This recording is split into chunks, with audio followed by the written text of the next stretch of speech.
What's going on, everybody? Welcome to the last video in my series of spending 40 hours in a language in a week. Now, first and foremost, I got this idea from Mark from Language Come Up and Lamont from Days of French and Swedish as well, and they've both done it. You can go check out their videos. I will leave in the description below.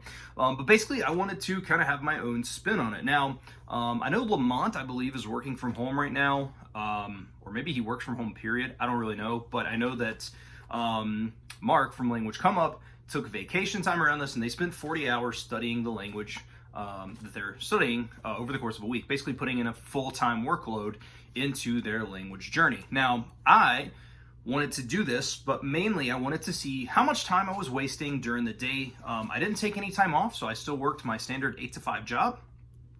I have a kid whom I don't really do anything, like when I'm playing with him, like after I get off work, I don't really do anything that takes away from that. And so basically I wanted to see what I could do. Could I do a full-time study load with having a full-time job? Now, if you'll watch the first video, I'm just going to kind of recap here. I basically said that I wanted to have 40 hours in the target language, but 20 of it could come from passive immersion, so 20 hours of active study.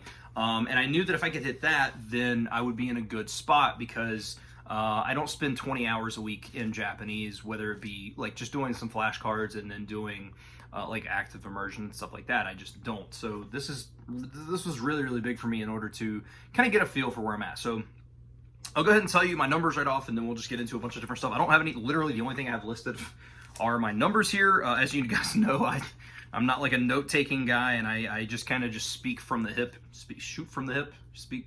I just speak, and we'll kind of see what's going on. So basically, in terms of my study time, I had 45 hours and 13 minutes of total Japanese playing into my ear, and being involved in the language. Now, one thing is, on Saturday and Sunday, I didn't do a lot of passive immersion.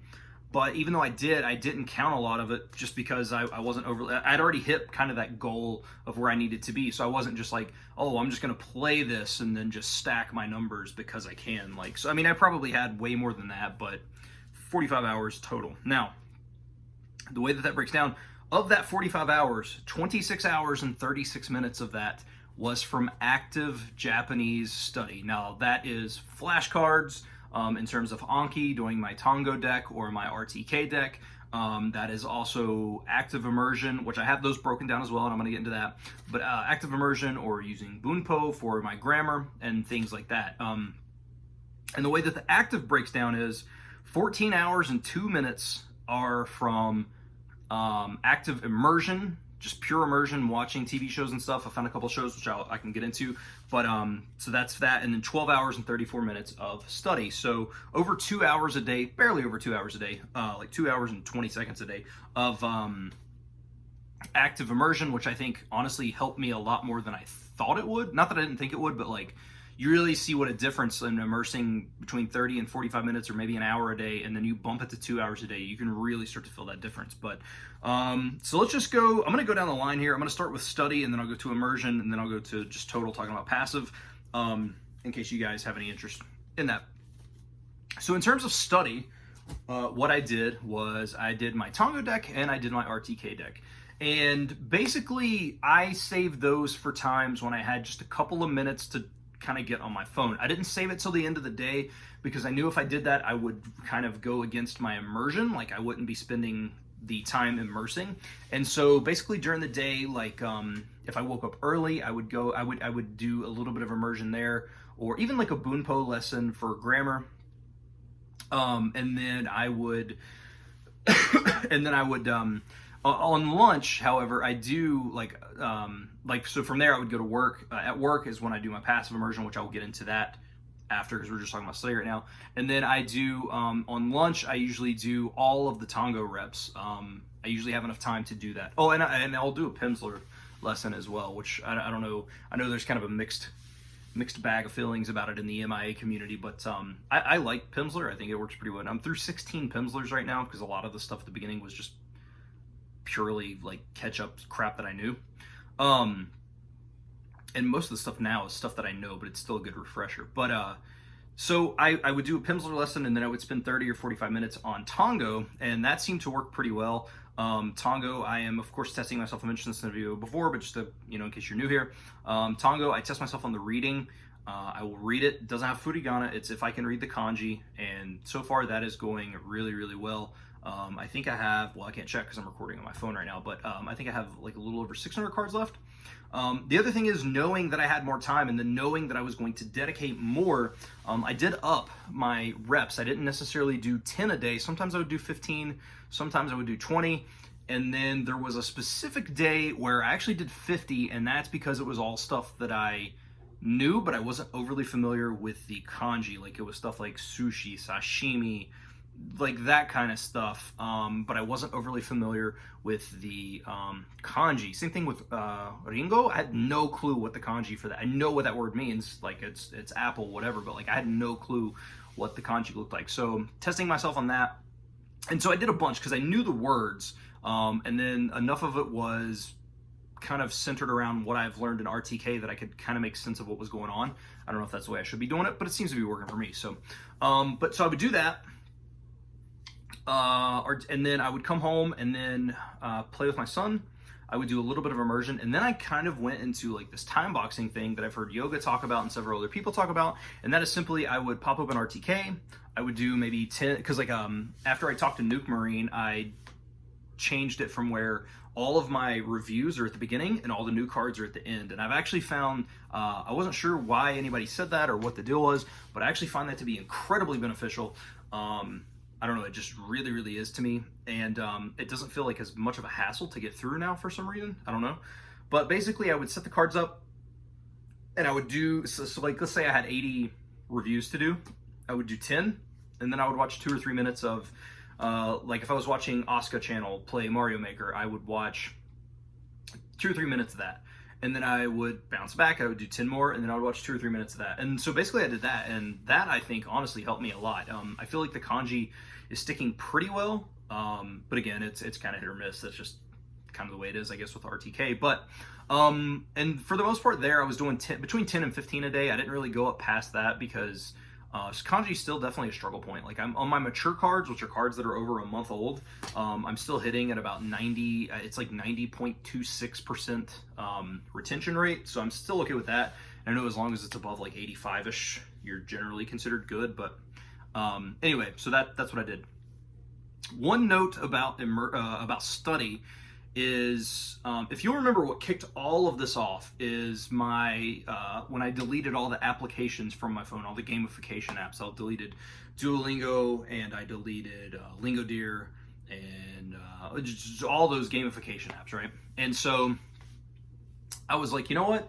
If I'm going to be putting that much time into it, I need to find something just to kind of get me. There's my washing machine, just to get me, like, to get more stuff, right? Because there's only so much Anki I can do, and I need something else. So I downloaded Lingodeer, and from where I've become accustomed to learning the way that I'm currently learning, I could not stand it. Like, it was a weird, because if you know me, if you've watched this channel for longer than like the last 3 months with me doing MIA Japanese, you'll know that I'm an advocate for Lingodeer. I have been for a long time. I loved it. But like getting out of that struggle of, oh man, I need to do this, or let's use this app or whatever, it was really hard to use. And so I used it for about 3 minutes. I didn't even complete a full lesson. And I said, I can't do this. I just can't. And so I just spent any extra time just in immersion versus like quote unquote active study. And that was it. In terms of apps that I used, the only thing that I used Closemaster a little bit. I think Closemaster is cool. The main thing, I'm not necessarily using it to learn Japanese, but what I am using it for, I mean, I guess technically you are, but I guess the main thing that it's helping me with is recognizing kanji, because I can read a lot of sentences, and from that I can actually figure out what goes there. And I feel that that's actually helping me a lot. Whether or not I'm memorizing or learning the vocabulary, I'm not 100% sure.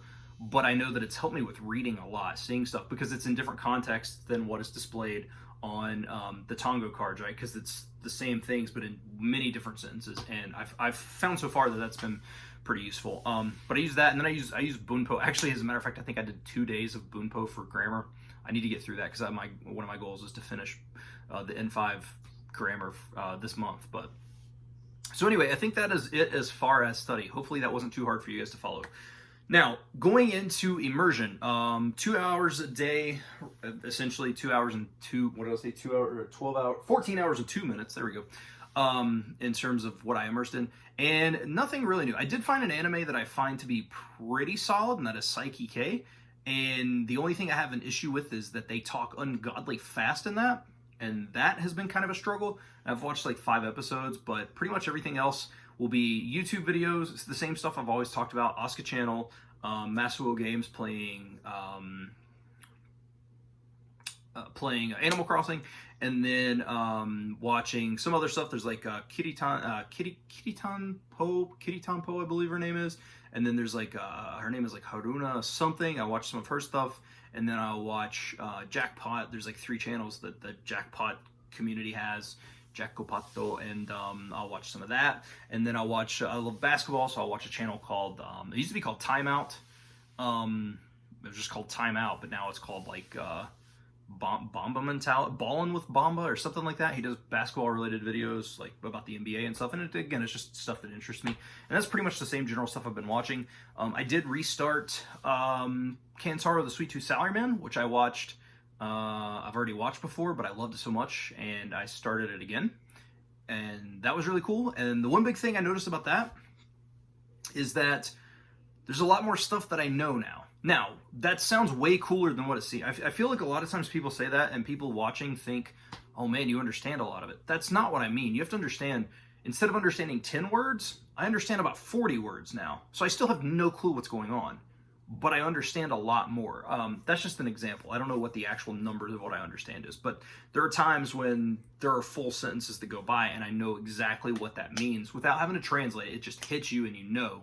And then the majority of the time I have no clue what's going on. But, so that's kind of cool. And some of the stuff that I've got is from the Tango N5 deck. There's a lot of stuff that's come through the N5 deck that I've started picking up in some of the stuff that I watch, which I find to be really, really cool. And some of the stuff from Pimsleur too, like just hearing him ask people about prices on stuff, like some of the stuff I'm doing in Pimsleur right now is using like, oh, how much is that? How much is this? How many, like that kind of stuff, like, oh, how you know, how many yen is this, and stuff like that. And so hearing that, I don't know, it's just kind of letting me know that I feel like I'm on the right path. I think that's it in terms of immersion. Not really anything. I mean, there's not much you can talk about there. I am watching Kantaro specifically with subtitles, and I've noticed that my reading has gotten faster, and I can recognize the symbols, like the kanji. Not like hiragana I'm good, but like kanji I can actually recognize a lot faster. And so I'm actually being able to keep up pace, and kind of, it's like my brain is kind of starting to get adjusted to where the breaks are. Because sometimes when you're reading it, you're like, okay, which one is which one is which? Like, and then hiragana comes in, and it's just kind of confusing. But like, my brain is starting to adapt. Now, that doesn't mean I can read as fast as they're speaking, in terms of how fast the closed captions are going by. But my brain is starting to adjust to it, and that's a really weird feeling. And again, it's just letting me know that I've wasted about the last 10 years of my life not doing the whole MIA thing. So in terms of what is working for me. So in terms of passive immersion, most of my passive immersion came from listening to the Trimsleur audio, which Nuke Marine made, which is the Pimsleur lessons, just with English stripped out of them. So instead of it being a 30-minute lesson, it's about 8.5 minutes. And that way, what I'm passively listening to is almost like 99% comprehensible input. There may be some stuff that I don't fully understand, like maybe it's taking me a second, like specifically when it's like, it'll say something like there's a random segment where they're asking you to do addition and subtraction, and they happen so fast that it's hard for me to really gauge, because it'll be like 12 plus 7, you know, whatever, and that's a little bit confusing. But other than that, I mean, I don't really care about math anyway, like in terms of like learning Japanese, so that's not really that big of a hassle to me. But I've also, just in terms of that, just constantly listening to it, I kind of know some of those answers now just because I've heard it so many times.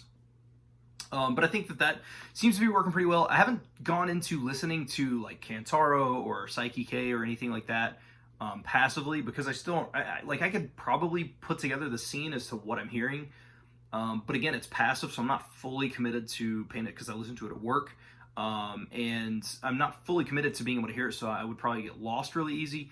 And again, I don't really know what's happening, so I haven't really gone into that yet. I do listen to music, not a lot, but I do listen to some music. If you have any interest in what I'm listening to, I have a playlist on this channel. You can see it somewhere. You can probably click somewhere and see my playlists. And it's just called Japanese music, and I've got a bunch of like various things in there, tons of different things, and I'll listen to that, but it's not super often. Usually I'm listening to like TED Talks or like the Trimslers that Nuke Marine made, and yeah, that's pretty much my passive immersion. And I also thought the more that I hear it, even if it's in passive, like it's just sticking into my brain, and I don't know, yeah. So the main thing that I got out of this, I did not plan on this video being 16 minutes, but the main thing that I got out of this, and why I would really like for anyone to try this, is you see how much time is wasted during the day when you're sitting there. I mentioned in the first video, I relate a lot to the Japan code when he talks about, which I think he's fixed as well, but like, you know, he's like, oh man, if I'm on a train and it takes me 30 minutes to read a chapter and I only got 25 minutes, I don't read the chapter because I can't finish it. And so that's kind of where I was, right? Like if I couldn't do all of my Anki reps, I didn't want to do it. I wanted to wait until I could do them all. But now that I'm breaking it up, like I see how much time I've been wasting. And it's been, I don't know, man, it's been a really eye-opening experience for me. And I'm really grateful that it's something that's kind of happened. So I would love to have, like, I honestly feel like I could have gotten more. Basically what happened throughout the week was Monday through Friday, I was incredibly focused, and then the weekends are just kind of weird for me. I just don't feel like doing a lot, and I still got like 2.5 to 3 hours a day in on the weekends, but I know I could have gotten more because I get more than that on days that I work. So I don't know, it's just kind of a weird thing, but I'm really happy with where I'm at in terms of what this week has brought me, and I'm actually pretty confident in it. And I'm thinking about, I'll let you guys know, like, just I'm not going to make videos on it like I did this past week, but like, I think I might do it again to give it another week, because I had somebody ask me today, like, oh man, like, have you noticed anything different? And I think that I got a lot better this week in Japanese, like a lot better. With that being said, I think that it happens so fast that you don't really fully understand how much better you have become. And so I would like to give it another week. I think I'm going to do another week of the 40 hour, and then 20, like 40 hour total, and then 20 hour, at least 20 of it being from active immersion, or active study, immersion and stuff. And so I think I'm going to do another full-time week. If you all would like to join me on that, I know that when you're watching this, it's probably late Monday, but you can feel free to join. I'm going to leave what the hashtag is. Mark told me what the hashtag he was using is, and I totally forgot, but you can do that. And if you decide that you want to try this challenge out, 40 hours in a week, in a working week, let me know. Feel free to tag me on Twitter or Instagram or anything like that, and I'll retweet it, but I'll watch your videos, and I'll have you on the show and we can talk about it, because I think that there's a lot of good stuff that can come from this. Mainly learning how to not, what is the word? How to not, what is the word? This is where I should be editing the video. But you guys know I love a stream of consciousness. How to not procrastinate. That's the big thing. So let me know. Like I said, I will link Mark and Lamont's videos specifically in the description below, because those are the two people I know that have done it.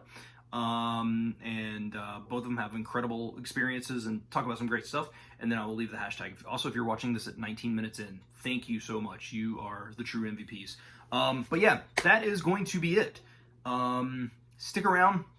I think tomorrow, Tuesday night, I am going to have Mark on the show. I think we're going to talk about this whole 40-hour challenge, maybe get more people involved, and all that stuff, so you can check that out as well. So thank you all so much for watching. Sorry that this took so long. I had no clue it was going to be this long. And yeah, thank you all for watching. I hope you enjoyed, and I will see you all in the next video.